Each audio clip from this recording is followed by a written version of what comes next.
The udes 1516 has quickly become one of my favourite and insane tier 10 tanks, and here's why. We have 3 replays in today's video to show you exactly why this tank is so dominant and why you are going to want to care about it when you see it in game. One of the key reasons that is so dominant about this tank is that it does get 13 degrees of gun depression, as I'm sure you're well aware with some of these Swedish tanks in the game. The STRV, they all have this hydro-pneumatic suspension allowing them to gain extra gun depression over all of the opponents that they usually face. Combine that with the fact that it has 440 alpha damage that loves high rolling,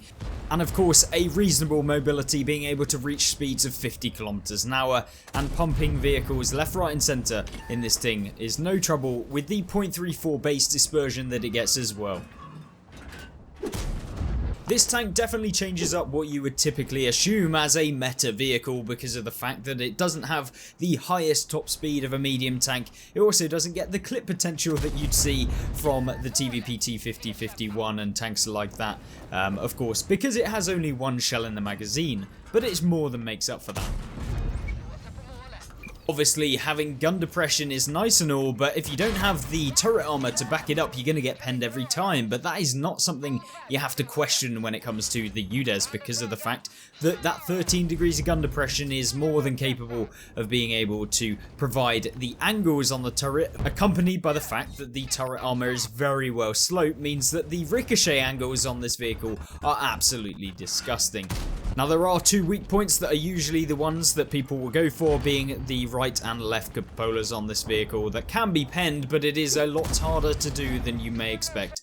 from some of the other medium tanks in the game, things like the Action X, which have very prominent cupolas in comparison to this one. Not only does the cupola have some weak points, but you also have this flat portion of the turret over here which can be penned because it's less of an angle, and therefore people will also focus this with heat rounds. But remember, when enemy tanks have the chance of actually bouncing off you, like you've been seeing in this game, it can be very horrible for them in general to be able to reliably pen you, but also the fact that you are slapping them for 440 alpha, and tanks like this VKP really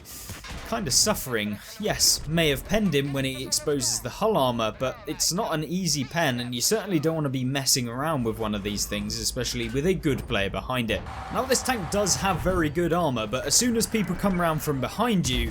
and of course if you don't actually manage to pen their side armor, especially when they're in a paper tank because you're using heat against them, yeah, it can be very, very difficult to deal with. But the reload is not long, and of course you can finish them off anyway. But when you're up against a mouse that does actually have some really good solid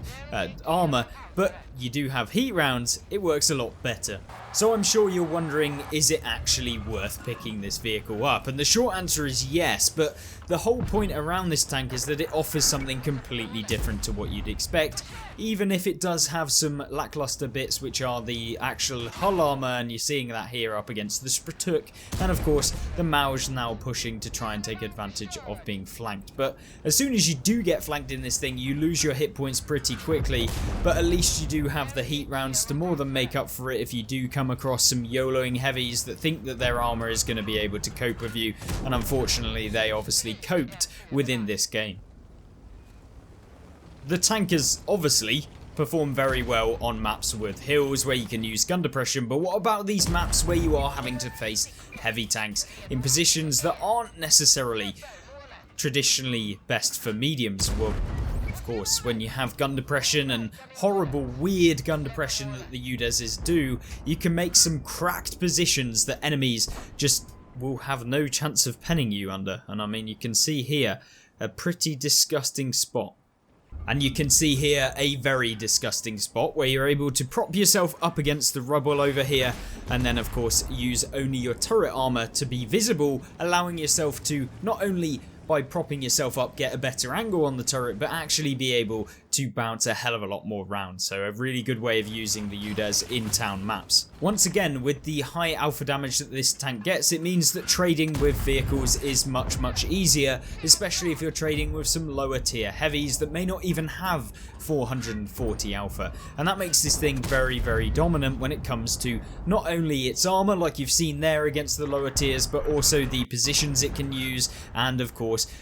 when you are trading with the heavies. Now granted, trading with things things like the VZ55, if it does manage to pen you 2 times, is not particularly great, but you do have that troll frontal hull armor that if they do hit the upper plate, they are more than likely going to bounce, and if you overextend and overexpose the hull armor, sometimes they'll even hit the upper plate at a ridiculous angle, allowing you to have infinite armor. So you can see the pinpoint accuracy here really just rubbing it into the VZ here for missing both of his shells, and that is really what this tank does. It is a very horrible tank for a lot of people to come up against, and it is infuriating, which makes it a hell of a lot more fun to play. Positions like this become possible where you would have to fully expose yourself in a normal tank to be able to use, but in this thing you don't have to do that, and that's why you're able to come away with bounces. Now unfortunately the VZ does manage to get both shells probably into the lower plate, as you're seeing here, which I'd expect, which is kind of sucks, but at the same time not necessarily the worst, since he's been able to pick up 3,000 damage. And of course you can always continue to farm the tier 8 heavies. This position seems like it's almost made for the udes, and if you do ever play on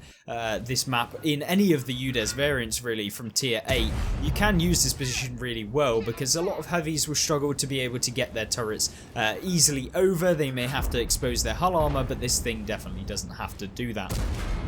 Now the udes may not have the best accuracy out of all of the tier 10 mediums, but because it is usually predominantly an aggressive vehicle that uses the ridgelines to come up close and personal with people, of course mobility really does help out on a map like this, where sometimes you do have to pull out of an engagement to use yourself as more of that medium role, and that's exactly what you're seeing here.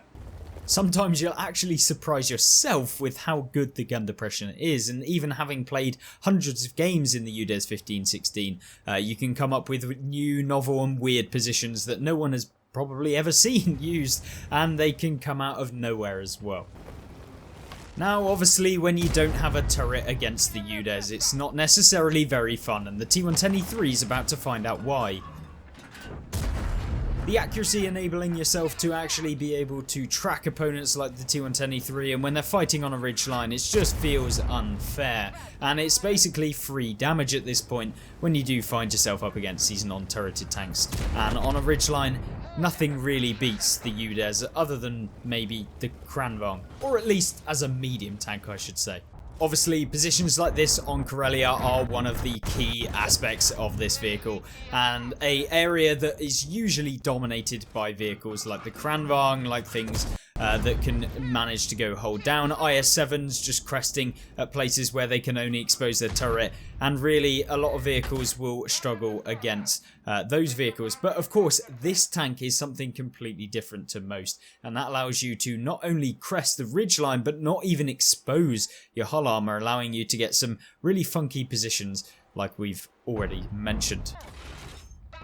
Now I'm not all starry-eyed about this tank, because as you're seeing here, against artillery this thing is not fun, and because essentially the armour relies upon having the really well angled areas rather than having armour that is potentially very, very thick, and that means that artillery rounds do love you, because when the arc comes over and lands on top of your tank, it has a lot less armour to actually go through than traditional heavies or medium tanks in the game, but it doesn't really matter when you're pumping through opponents at the rate of pace that you're seeing here. And in positions like this, it just seems like a turkey shoot, and there's no real way of most of these heavies actually being able to pen you unless they get very, very lucky up against those cupolas like we've talked about before. Now, tanks like the Super Conqueror who advance towards you is probably the best and horrible threat that you may see, because yes, you may be able to whittle down their hit points, but you don't have unbelievable damage per minute, and that means that if they do manage to successfully get into the close quarters proximity where they also have a turret,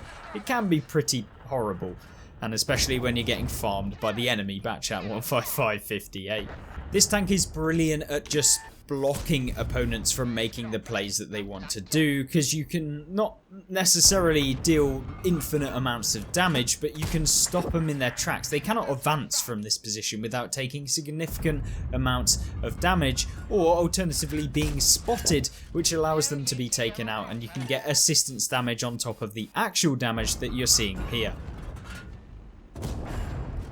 If you've enjoyed watching the udes just plow through enemy teams, think about liking the video and of course letting me know what you think about the next vehicle you'd like me to review, and I'll see you there.